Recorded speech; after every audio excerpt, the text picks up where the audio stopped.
Wala ka bang napapansin sa iyong mga kapaligiran?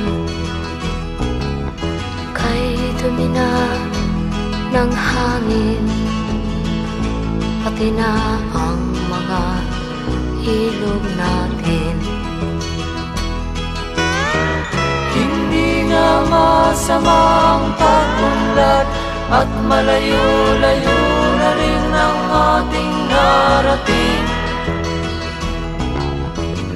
Ngunit masdan mo ang tubig sa dagat, dati kulay asul, ngayon'y naging itim.